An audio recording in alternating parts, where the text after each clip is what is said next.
Olá, dando continuidade ao módulo 1, hoje nós vamos falar sobre o tema regulamentações importantes que devem ser consideradas quando falamos sobre órtese, prótese e materiais especiais.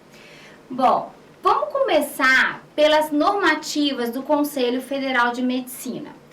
Temos duas extremamente importantes. Uma é a 1956 de 2010, que fala sobre que é vedado ao médico exigir marca ou fornecedor exclusivos para realizar o procedimento. Além disso, ela orienta ao médico que a solicitação do material que será necessário no procedimento cirúrgico seja feito de forma técnica, como colocando a descrição técnica do material, a sua quantidade, o seu tamanho e o motivo por que estará utilizando este material.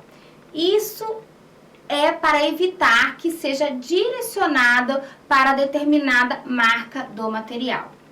Bom, a 1956, ela foi baseada em todo o Código de Ética Médica, que não é diferente de qualquer outro código de ética de qualquer outro profissional. Nós sabemos que dentro de qualquer profissão, o trabalho ético ele deve ser prioritário. Uma outra regulamentação que não é muito falada, mas muito importante, é a resolução também do Conselho Federal de Medicina 1982/2012. O que diz essa regulamentação? Ela fala sobre os novos procedimentos que surgem, novas tecnologias. Então, isso é muito importante porque muitas vezes dentro da operadora de saúde nós temos solicitações de procedimentos e materiais que, além de não estar coberto no rol da ANS, ele é considerado experimental. E o que diz essa resolução? Que tem procedimentos experimentais, eles têm que estar totalmente descrito como será feito o seu treinamento. Em que sentido? Quantas horas são necessárias para que o médico se torne apto para fazer o procedimento sozinho? Essa seria uma questão. A outra questão é que o paciente ele deve estar sendo informado que é um procedimento novo e ele precisa estar autorizando o médico de estar realizando esse procedimento sabendo dos possíveis riscos. Com isso, ele tem que assinar o termo de consentimento livre e esclarecido. É muito importante que as operadoras tenham essa resolução em mãos, até mesmo para estar protegendo o seu paciente e mostrando para ele em que momento ele vai precisar estar ciente daquela nova tecnologia ou não.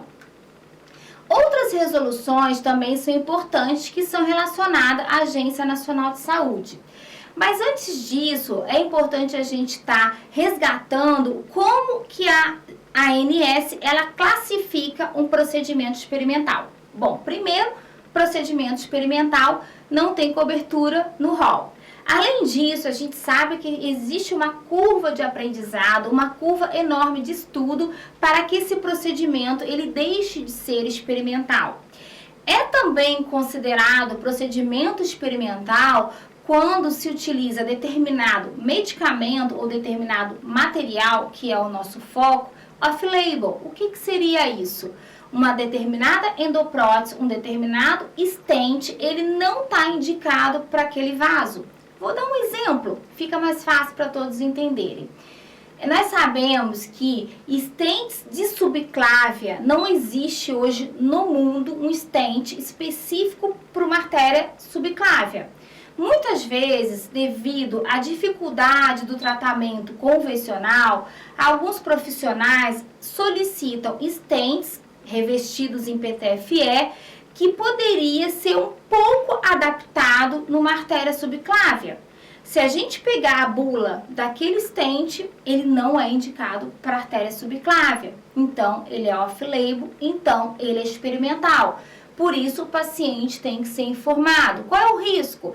Por exemplo, desse material que eu estou exemplificando, trombose é um dos maiores riscos que acontece de colocar e tentar adaptar um stent numa subclávia.